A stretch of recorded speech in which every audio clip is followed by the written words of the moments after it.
Es-tu prêt à regarder la vérité en face et à faire ce qu'il faut pour enfin sortir de la médiocrité financière? Il existe 7 erreurs silencieuses et fatales qui détruisent ton potentiel de richesse. Et tu les commets probablement sans même t'en rendre compte. Vous savez ce qui est vraiment triste? 95% des gens qui regardent cette vidéo vont encore continuer à galérer financièrement dans les années à venir. Pas parce qu'ils n'ont pas de talent, pas parce qu'ils n'ont pas d'opportunité, mais parce qu'ils font encore ces 7 erreurs fatales qui détruisent leur potentiel de richesse. Je vois ça tous les jours. Des personnes intelligentes, ambitieuses, qui travaillent dur, mais qui restent coincées. Pourquoi? Parce qu'elles répètent les mêmes erreurs, encore et encore, sans même s'en rendre compte. Mais vous, aujourd'hui, vous avez une chance de changer ça. Dans cette vidéo, je vais vous révéler 6 choses que vous devez absolument arrêter de faire si vous voulez réussir votre vie financière. Ces erreurs silencieuses qui sabotent votre succès pendant que vous dormez. Ce ne sont pas des conseils basiques du style « faites un budget » ou « économisez plus ». Non, je vais vous montrer les véritables raisons pour lesquelles 95% des gens restent coincés dans la pauvreté. Et surtout, comment les éliminer définitivement de votre vie. Après cette vidéo, je vous le promets, vous ne verrez plus jamais l'argent et le succès de la même façon. Vous aurez les clés pour transformer complètement votre situation financière.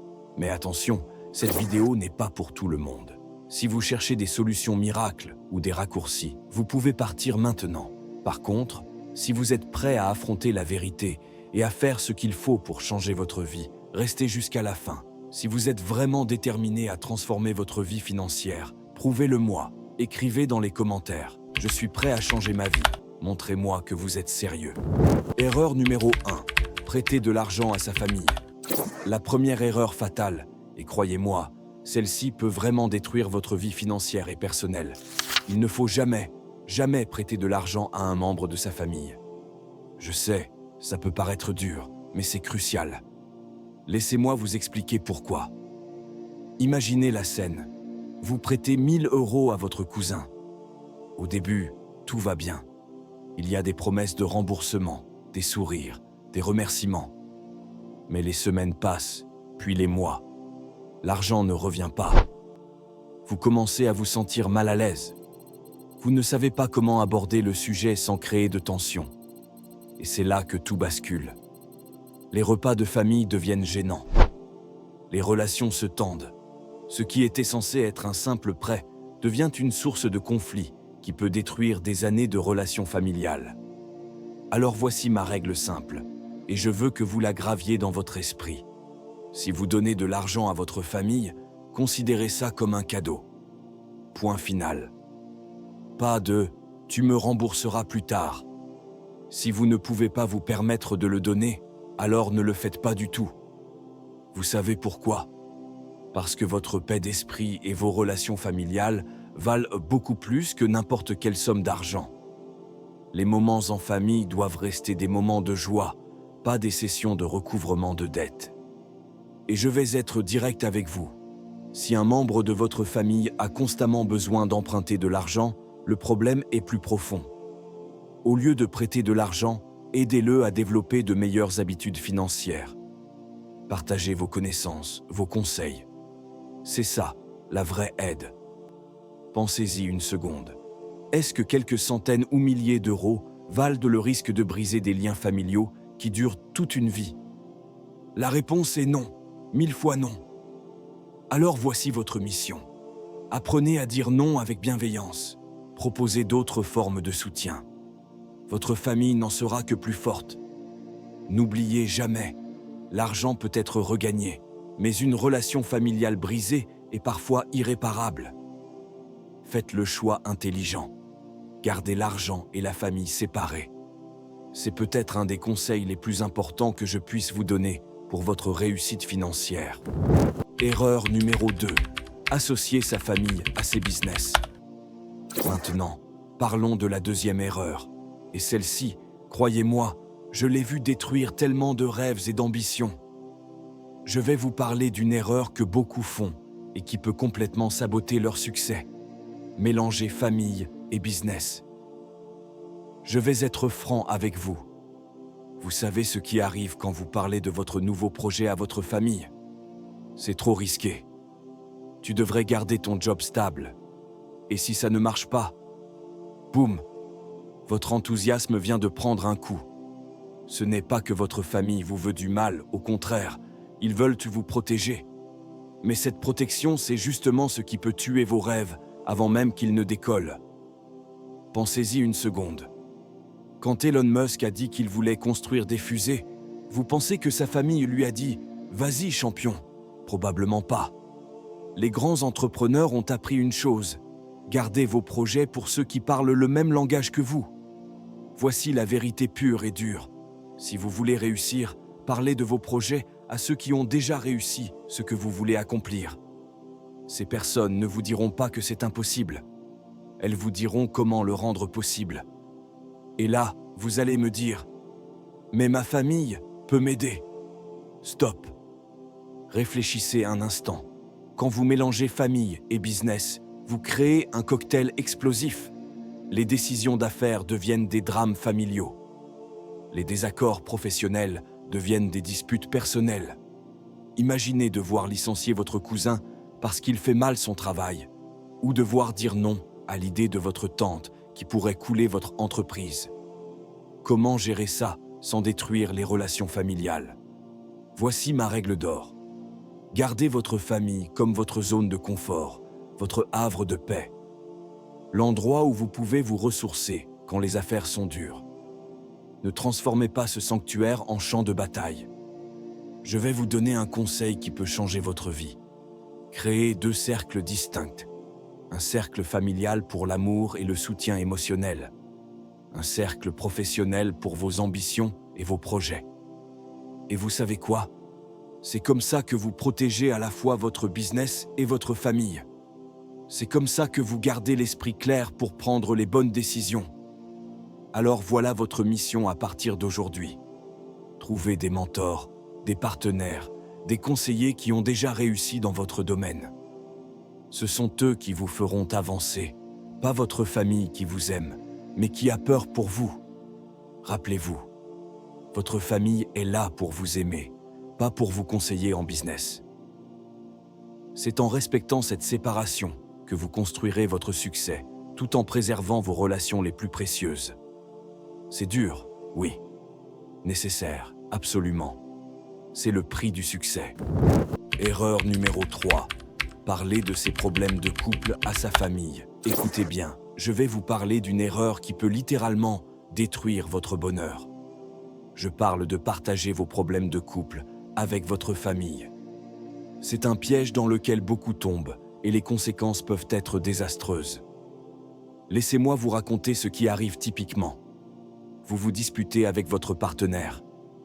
Vous êtes énervé, blessé, alors vous appelez votre sœur, votre mère. Vous leur racontez tout. Ils vous écoutent, vous soutiennent, vous donnent raison. Normal, ils vous aiment. Mais voilà le problème. Quelques jours plus tard, vous vous réconciliez avec votre partenaire. Tout va bien entre vous. Mais devinez quoi? Votre famille, elle, n'oublie pas. Chaque fois qu'ils verront votre partenaire, ils se souviendront de ce que vous leur avez dit. Je vais vous dire une vérité que personne ne vous dit. Votre famille est programmée pour vous protéger. Une fois que vous leur montrez que quelqu'un vous a fait du mal, ils ne lui pardonneront pas aussi facilement que vous. Réfléchissez une seconde. Vous voulez vraiment que vos parents regardent votre partenaire de travers à chaque repas de famille? Vous voulez créer cette tension permanente? Non, bien sûr que non. Voici ce que vous devez faire à la place. Gardez vos problèmes de couple entre vous et votre partenaire. Si vraiment vous avez besoin d'en parler, choisissez un ami neutre, ou mieux encore, un professionnel. Quelqu'un qui n'aura pas à côtoyer votre partenaire pendant les 20 prochaines années. Je ne parle pas des situations graves ou dangereuses, là bien sûr, il faut en parler. Mais les disputes quotidiennes, les petits désaccords, gardez ça pour vous. Vous savez pourquoi c'est si important pour votre réussite? Parce que l'énergie que vous perdez à gérer ces drames familiaux, c'est de l'énergie que vous ne mettez pas dans vos projets, dans votre développement personnel.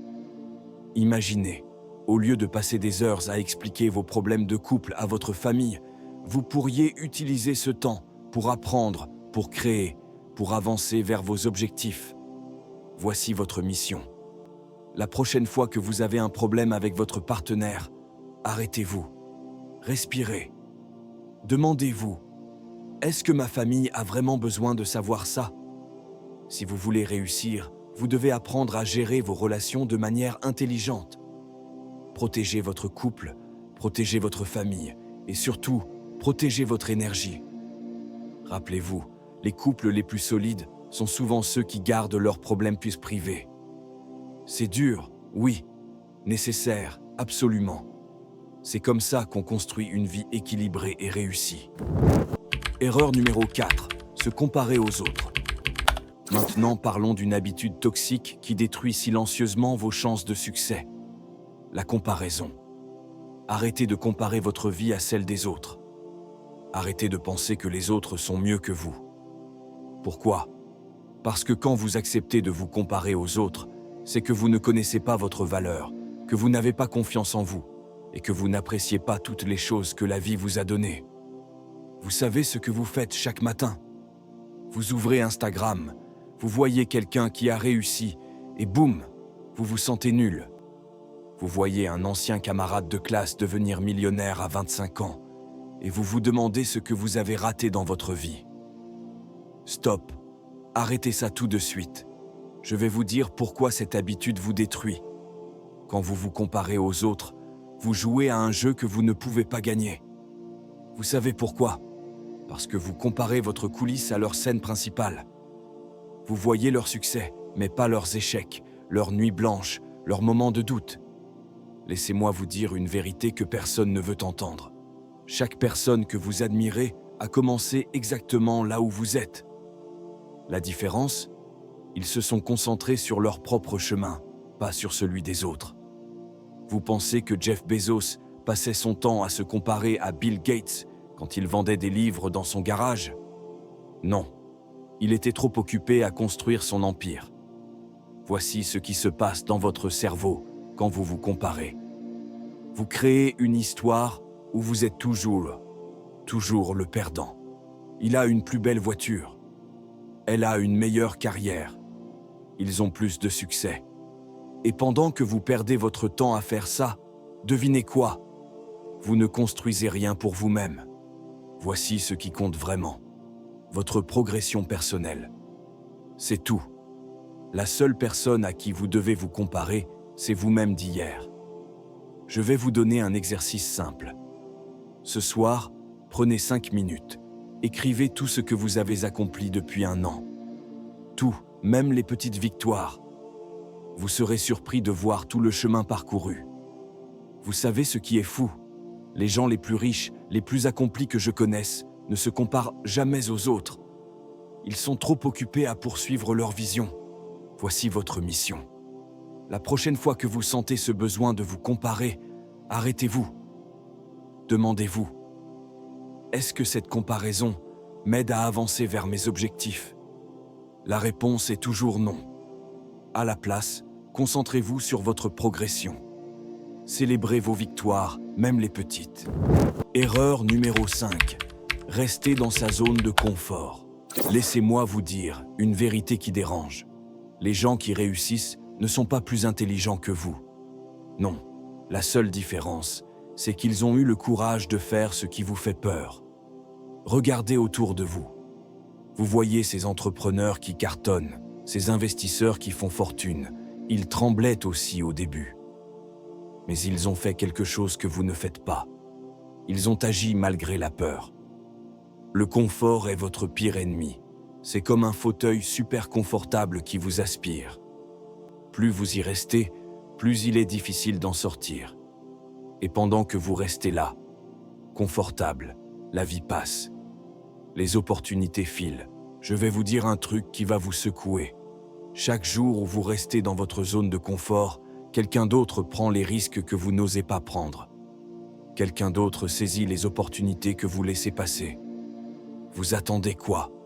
Que tout soit parfait, que vous n'ayez plus peur. Laissez-moi vous dire un secret. Ce moment ne viendra jamais. Jamais. La réussite, c'est comme apprendre à nager. Vous pouvez lire tous les livres sur la natation, regarder toutes les vidéos YouTube, mais à un moment, il faut sauter dans l'eau. Et oui, vous allez boire la tasse. Et alors, voici ce qui se passe quand vous restez dans votre zone de confort. Vos rêves restent des rêves, vos idées restent des idées. Votre potentiel reste du potentiel. Vous savez ce qui est fou? La peur que vous ressentez, c'est normal. C'est votre cerveau qui essaie de vous protéger. Mais votre plus grand danger, ce n'est pas l'échec. C'est de ne jamais essayer. Je vais vous donner un défi. Cette semaine, faites une chose qui vous fait peur. Une seule chose. Ça peut être petit, mais faites-le. Lancez cette conversation difficile. Envoyez cette candidature. Commencez ce projet. L'échec fait partie du jeu. Tous les grands entrepreneurs ont échoué. Mais vous savez ce qui est pire que l'échec? Les regrets. Dans 10 ans, vous ne regretterez pas vos échecs. Vous regretterez de ne pas avoir essayé. Le succès est de l'autre côté de votre peur. C'est comme un muscle. Plus vous sortez de votre zone de confort, plus ça devient facile. Voici votre mission. Arrêtez d'attendre le moment parfait, il n'existe pas.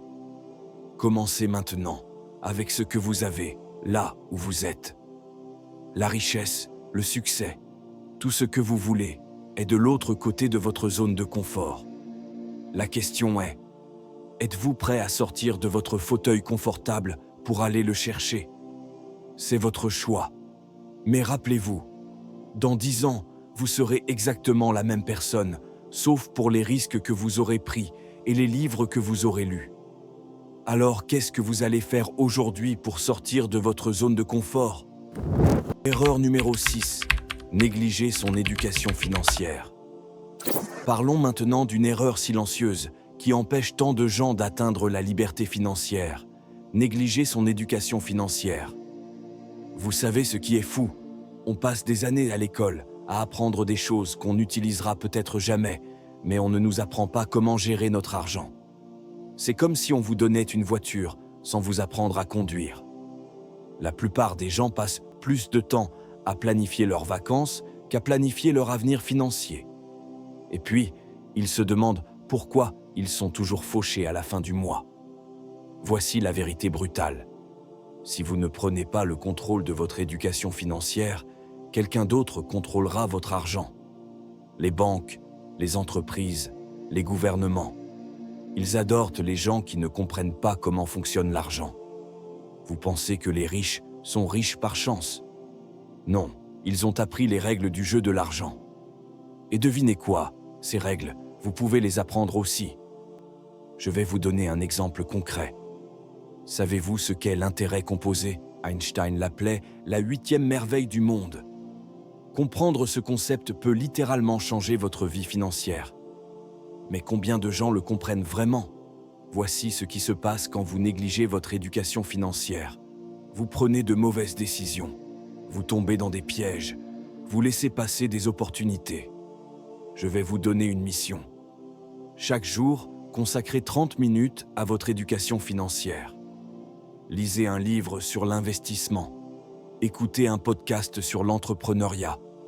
Suivez un cours en ligne sur la gestion de l'argent. Vous savez ce qui est incroyable? En seulement quelques mois, vous en saurez plus sur l'argent que 95% des gens. Et ça change tout. Rappelez-vous, la connaissance, c'est le pouvoir. Surtout quand il s'agit d'argent. Plus vous comprenez comment fonctionne l'argent, plus vous pouvez le faire travailler pour vous. Alors, par quoi allez-vous commencer aujourd'hui pour améliorer votre éducation financière? Erreur numéro 7. Vivre au-dessus de ses moyens. Parlons maintenant d'une erreur qui peut sembler évidente, mais qui piège tellement de gens. Vivre au-dessus de ses moyens. Vous connaissez ces gens qui ont une belle voiture, des vêtements de marque, qui partent en vacances dans des endroits de rêve. Eh bien, beaucoup d'entre eux sont fauchés. Ils donnent l'illusion de la richesse, mais en réalité, ils sont esclaves de leurs dettes. Voici une vérité qui va vous choquer. La plupart des millionnaires que je connais conduisent des voitures d'occasion et vivent dans des maisons modestes. Pourquoi? Parce qu'ils comprennent que la vraie richesse, ce n'est pas ce que vous dépensez, c'est ce que vous gardez. Je vais vous donner un exemple concret. Imaginez deux personnes qui gagnent 3 000 € par mois. La première dépense 2 900 € et épargne 100 €. La deuxième vit avec 2 000 € et met de côté 1 000 €. Au bout d'un an, qui sera le plus riche? Voici ce qui se passe quand vous vivez au-dessus de vos moyens. Vous êtes toujours stressé. Vous ne pouvez pas saisir les opportunités qui se présentent. Vous êtes prisonnier de votre style de vie. Je vais vous donner une règle d'or. Vivez comme si vous gagnez la moitié de ce que vous gagnez réellement. C'est dur au début, mais ça change tout. Vous savez ce qui est fou? Les gens dépensent de l'argent qu'ils n'ont pas pour acheter des choses dont ils n'ont pas besoin, pour impressionner des gens qu'ils n'aiment pas même pas. Voici votre mission. Faites un audit de vos dépenses. Chaque euro que vous dépensez doit vous rapprocher de vos objectifs financiers. Sinon, coupez. Rappelez-vous, la liberté financière, ce n'est pas d'avoir tout ce que vous voulez. C'est de ne pas avoir besoin de tout ce que vous voulez. Alors, qu'allez-vous couper dans vos dépenses aujourd'hui pour construire votre richesse de demain? Conclusion. Voilà, on arrive à la fin de cette vidéo. J'espère sincèrement que ces 7 points vous ont ouvert les yeux sur ce qui vous empêche d'atteindre vos objectifs financiers. La richesse n'est pas qu'une question d'argent. C'est avant tout une mentalité, une façon de penser et d'agir au quotidien. Arrêtez ces mauvaises habitudes dès aujourd'hui. Prenez votre vie en main et construisez le futur que vous méritez. Et rappelez-vous, la différence entre ceux qui réussissent et les autres, ce n'est pas le talent, c'est la discipline. Merci d'avoir resté jusqu'à la fin. À très bientôt pour une nouvelle vidéo.